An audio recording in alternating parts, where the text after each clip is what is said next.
E aí, curiosas e curiosos, sejam muito bem-vindos de volta aqui no canal. E no vídeo de hoje, vou contar para vocês uma história. O caso de hoje vai ser do mistério das máscaras de chumbo. Quem não ouviu falar dessa história, foi uma história muito famosa lá para os anos de 1966.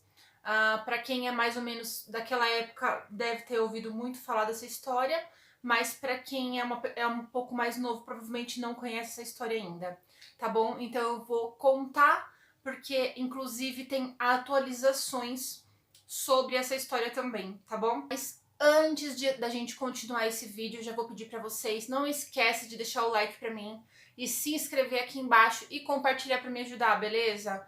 Por favor, as pessoas estão assistindo, mas elas não estão compartilhando os meus vídeos e também não estão deixando like.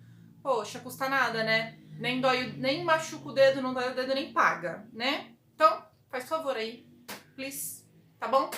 Então é isso, gente. Agora sim, bora lá pro vídeo.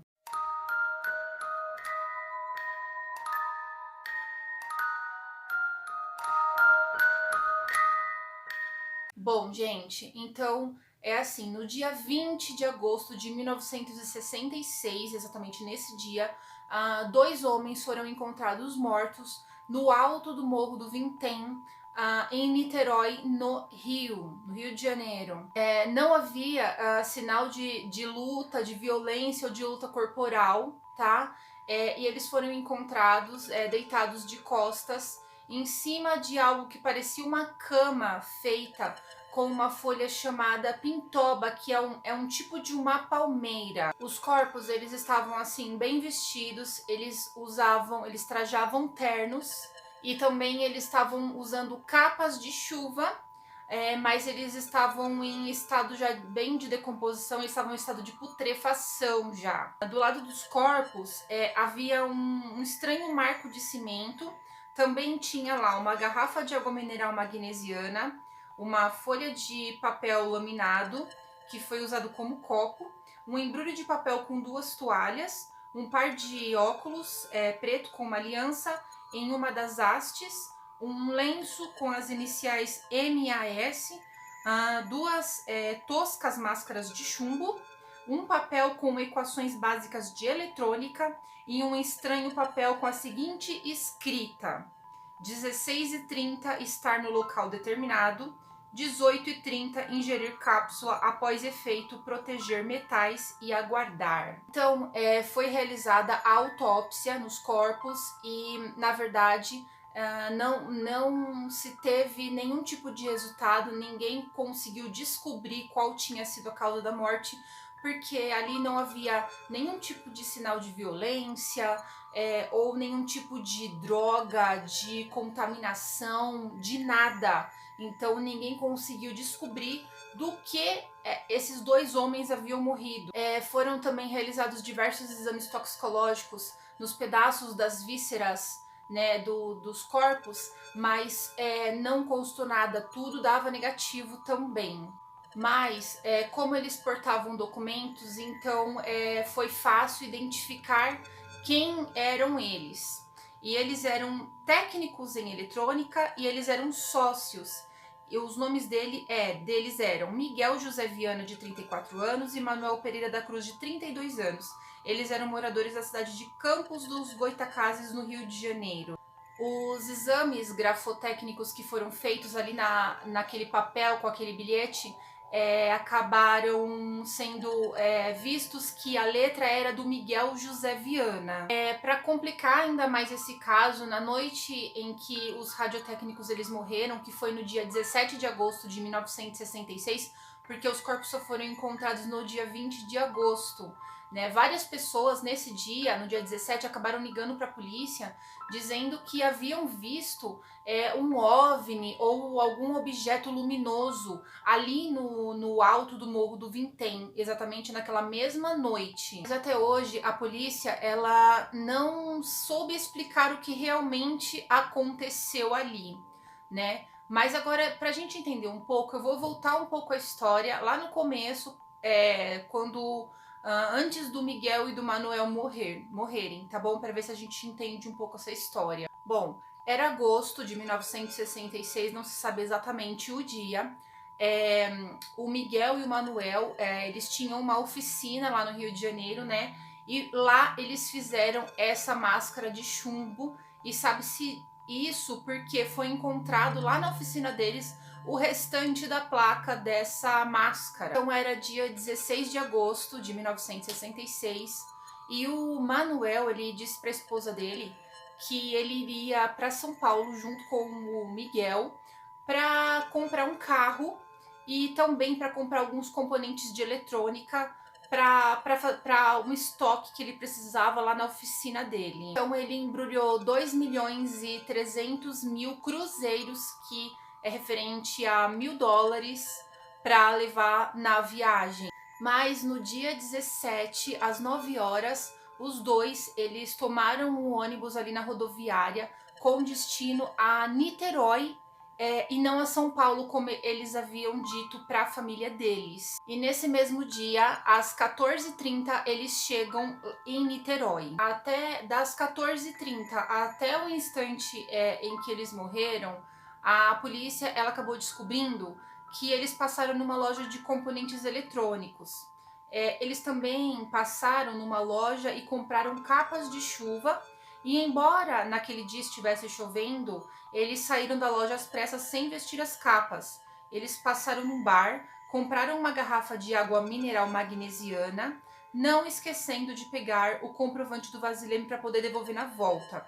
A pessoa que atendeu eles nesse último estabelecimento disse que o Miguel, ele parecia estar nervoso e a toda hora ele consultava as horas no relógio. O vigia Raulino de Matos, que era morador ali no local, viu quando o Manuel e o Miguel eles chegaram ao pé do morro num jipe, dirigido por um homem loiro, juntamente com outras 2 pessoas que até hoje não foram identificadas. Então, na manhã do dia 18, um garoto de 18 anos, ele estava lá no morro caçando passarinhos e ele viu os corpos. Ele chegou a avisar a polícia, mas a polícia demorou mais de 2 dias para ir até o local. No dia 20, 2 dias depois, um outro garoto também de 18 anos estava lá no morro também, ele estava procurando pipa e ele sentiu um cheiro muito ruim e começou a procurar de onde era aquele cheiro e acabou descobrindo os corpos também.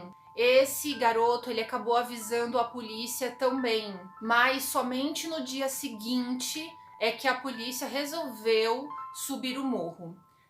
Juntamente com jornalistas, curiosos, bombeiro, né? Imagina, aquela algazarra. No bolso de um foi encontrada a quantia de 157 mil cruzeiros, que é equivalente a $68. E no bolso do outro foi encontrado 4 mil cruzeiros, que é referente a menos de $2, além dos relógios. Aí a polícia iniciou as investigações. Um dos bilhetes e o sumiço do dinheiro reforçaram a hipótese da existência de um terceiro personagem. Também tem a ausência de uma faca ou um objeto cortante, que foi utilizado para cortar as folhas de pintoba. Acabou reforçando essa hipótese de que poderia haver um terceiro personagem, né? Mas as máscaras de chumbo, elas não combinavam com a situação e nem com o estranho bilhete. Um tempo depois, a polícia acabou prendendo o amigo dos radiotécnicos, que era o Elcio Correia Gomes, que, assim, algumas testemunhas, né, alguns parentes, amigos, acabaram dizendo que o Elcio era amigo realmente deles, e os 3 juntos faziam estranhas experiências. Os 3, eles faziam experiências, várias experiências assim bem loucas, né? E uma vez eles haviam causado uma explosão ali numa praia no Rio de Janeiro. E dizem, as testemunhas dizem que o clarão foi tão grande, foi tão forte, que muitas pessoas achou que poderia ter sido até um terremoto. Depois que os jornais eles acabaram anunciando essas 2 mortes, várias testemunhas acabaram aparecendo ou ligando para a polícia, dizendo que tinham visto um clarão lá no alto do morro, tinham visto coisas. E houveram vários relatos a respeito disso. Alguns técnicos em eletrônica acreditavam na hipótese de que o Manuel e o Miguel eles foram mortos por um raio, porque nesse dia chovia muito. Mas caso isso tivesse acontecido, os corpos eles teriam sofrido ligeiras queimaduras, as quais só não foram constatadas na autópsia porque as marcas, elas acabaram se desfazendo por causa da decomposição dos corpos. Até o padre Quevedo, na época, ele acabou dando um depoimento dizendo que essas máscaras de chumbo, elas eram usadas em testes mortíferos de ocultismo. A situação ficou ainda mais complicada quando a polícia descobriu que havia tido uma morte muito semelhante a essa 4 anos antes. José de Souza Areas informou que no ano de 1962, um técnico de televisão ele foi encontrado morto no Morro do Cruzeiro em Neves, sem nenhum tipo de violência, com todos os seus pertences e também com uma máscara de chumbo. Ele se chamava Hermes e foi no alto do morro para tentar captar sinais de televisão, sem o auxílio de nenhum aparelho.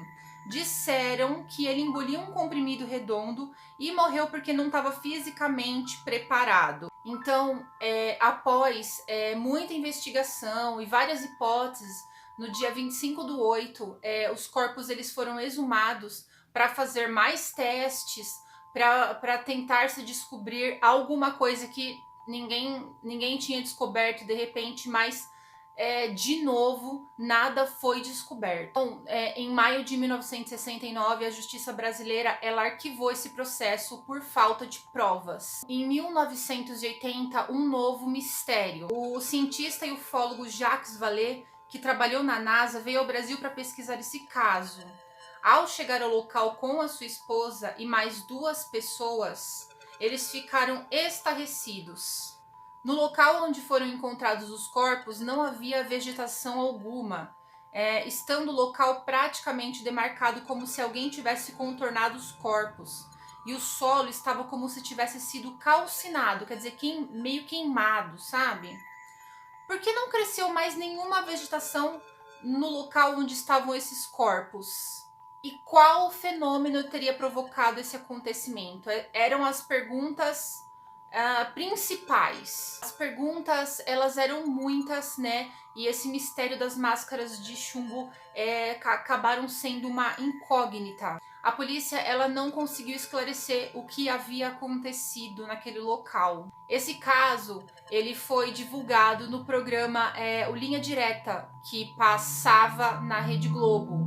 E lá mostrava todos os detalhes. Durante esse programa foi pedido o desarquivamento desse processo do Miguel e do Manuel para análise de alguns documentos, mas misteriosamente essa caixa ela estava vazia.